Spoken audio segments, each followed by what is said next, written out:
मित्रांनो, काल बिग बॉसच्या घरामध्ये एकमेकांची पत्र फाडत तब्बल 5 कंटेस्टंट हे घराबाहेर जाण्यासाठी नॉमिनेट झाले आणि भाऊच्या धक्क्यावरती भाऊने रेवाला नॉमिनेट केलं होतं. तर रेवा धरून एकूण 6 सदस्य हे बिग बॉस मराठीच्या घरातनं बाहेर जाण्यासाठी नॉमिनेट झाले. आता कोण जातं घराबाहेर हे पाहणं खूपच इंटरेस्टिंग ठरणार आहे.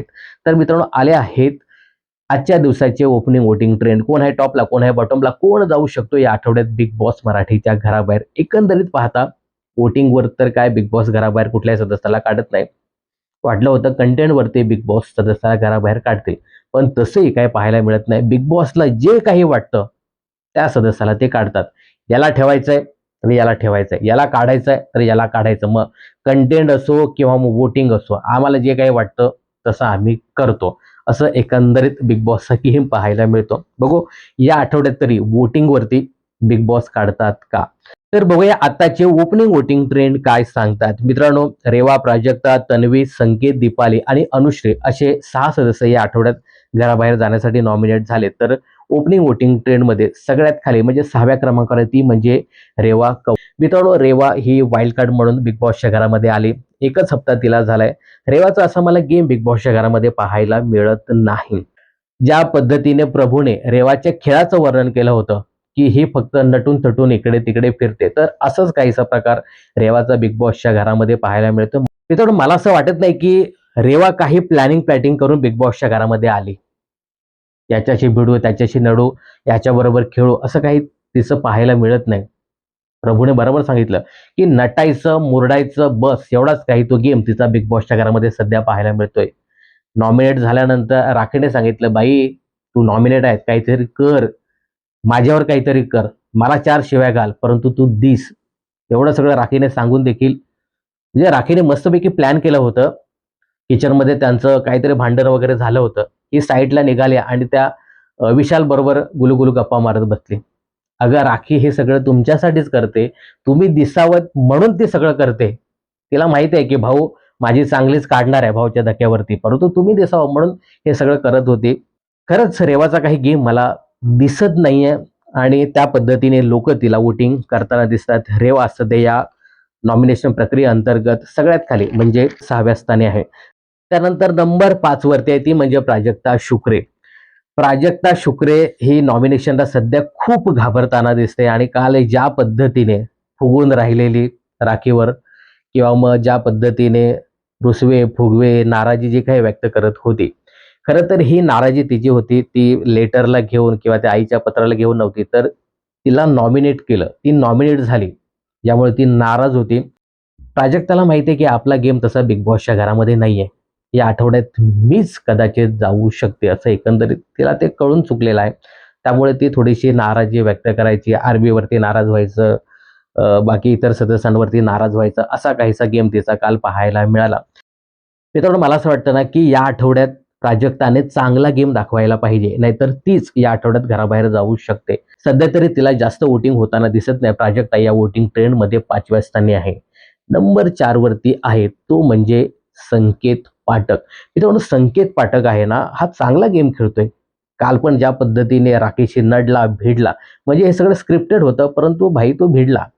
ही गोष्ट राखीने मागच्या 2-3 आठवड्यापूर्वी सुद्धा केली होती आणि राखी आणि बाकीच्या त्या सदस्यांना चांगलीच पडली होती. जो काही स्क्रिप्टेड गेम त्यांनी केला होता, यावेळी तसाच काहीसा गेम राखी, संकेत आणि रेवाने मिळून केलेला आहे. तर याच्यावर देखील भाऊ चांगलीच या तिघांची काढणार आहेत, पण तरीही दिसण्यासाठी संकेतने ते केलं. यासोबतच संकेत चांगला टास्क देखील खेळतो आणि वाईल्ड कार्ड असून देखील त्याला लोकांचा सध्या तरी चांगला सपोर्ट मिळताना दिसतोय. तर या वोटिंग ट्रेंडमध्ये संकेत हा 4थ्या स्थानी आहे. नंबर 3 ची गोष्ट करायची झाली तर इथे आहे ती म्हणजे दीपाली सय्यद. मित्रांनो, दीपाली सय्यद यांचा गेम मला कळतच नाही. दीपाली सय्यदचं काय झालं माहिती आहे का? ती त्या काटा टीममध्ये आहे, परंतु सगळीकडे जाऊन फिरून यायचं की माझ्यासाठी कुठे काय बेस्ट आहे. सगळ्यांशी गोडी गुलाबीने वागण्याचा प्रयत्न करायचा. म्हणजे संस्कृतीशी जाऊन बोलायचं, विशालशी जाऊन बोलायचं, प्राजक्ताशी, सागरशी. काटा टीममध्ये असून देखील या सगळ्यांबरोबर चांगले संबंध ठेवायचे. असा त्यांचा जो काही पवित्रा आहे ना, तर हे कुठेतरी त्यांनाच घातक ठरणार आहे. मित्रांनो, हा जो काही त्यांचा डबल ढोलकीचा गेम आहे ना, तो जास्त लोकांना आवडताना दिसत नाहीये. तरी या आठवड्यामध्ये ओपनिंग वोटिंग ट्रेंडमध्ये दीपाली यांना चांगला सपोर्ट मिळताना दिसतोय. सध्या या वोटिंग ट्रेंडमध्ये त्या तिसऱ्या स्थानी आहे. नंबर 2 वरती आहे ती म्हणजे अनुश्री माने. मित्रांनो, अनुश्री माने ज्या पद्धतीने काल ओक्साबोक्शी रडत होती ना, काही लोक अनुश्रीच्या बाजूने आहेत की खरंच तिला आईचं लेटर द्यायला हवं होतं. काही लोक संस्कृतीच्या बाजूने आहेत की का म्हणून ती देईल. तिचाही वैयक्तिक गेम आहे. तर याच्यावरती थोडंसं सोशल मीडियावर बोललं जाते. पण अनुश्री जिथे पाहिजे तिथे व्यवस्थित मुद्दे मांडते. तिचा वैयक्तिक गेम चांगल्या पद्धतीने खेळताना दिसते. त्या पद्धतीने तिला वोटिंग देखील होताना दिसते. सध्या अनुश्री या वोटिंग ट्रेंडमध्ये दुसऱ्या स्थानी आहे. नंबर 1 वरती आहे ती म्हणजे तन्वी कोलते. बघा, तन्वी कोलतेला बरीच लोक पसंत करताना दिसतात. मुळात काटा टीमला बरीच लोक पसंत करताना दिसतात. त्यामुळे साहजिकच तन्वीला चांगली वोटिंग होताना दिसते. आणि मगाशी मी सांगितलं ना की तन्वीचा गेम बऱ्याच लोकांना आवडताना दिसतोय. तर तन्वी या वोटिंग ट्रेंडमध्ये पहिल्या स्थानी आहे. दुसऱ्या स्थानी आहे ती म्हणजे अनुश्री माने आणि तिसऱ्या स्थानी आहे ती म्हणजे दीपाली सय्यद. चौथ्या स्थानी आहे तो म्हणजे संकेत पाठक. मित्रांनो, हे ओपनिंग वोटिंग ट्रेंड आहे. याच्यामध्ये सतत बदल होणार आहे. आज संकेत चौथ्या स्थानी आहे, तो कदाचित दुसऱ्या स्थानी सुद्धा येऊ शकतो. ओपनिंग वोटिंग ट्रेंड आहे. जसा गेम रोजच्या रोज आपल्याला पाहायला मिळेल तशी वोटिंगमध्ये सुद्धा बदल होताना दिसतात. सध्या तरी हे जे काही 4 कंटेस्टंट आहेत हे टॉप 4 मध्ये आहेत. बॉटमला आहेत त्या म्हणजे रेवा आणि प्राजक्ता. तर कोण जाणार या आठवड्यात बिग बॉस मराठीच्या घराबाहेर? मित्रांनो, रेवाचा गेम खूप वीक आहे. त्यामुळे तिचाही नंबर लागू शकतो. पण मला असं वाटतं की प्राजक्ता या आठवड्यात घराबाहेर जाण्याची दाट शक्यता आहे. प्राजक्ताने थोडंसं खेळायला पाहिजे, नाहीतर या आठवड्यात प्राजक्ता घराबाहेर जाऊ शकते. एकंदरीत ज्या पद्धतीने ओक्साबोक्शी रडत होती, तर प्राजक्ताला कळून चुकले की रुचितासारखे स्ट्रॉंग कंटेस्टंट हे घराबाहेर गेले. त्यामुळे आपल्याला गेम दाखवणं गरजेचं आहे, नाहीतर आपण या आठवड्यात घराबाहेर जाऊ शकतो. तर मला असं वाटतं की रेवा आणि प्राजक्ता यांच्यावरतीच या आठवड्यात घराबाहेर जाण्याची टांगती तलवार असणार आहे. त्याबद्दल तुम्हाला काय सांगायचं?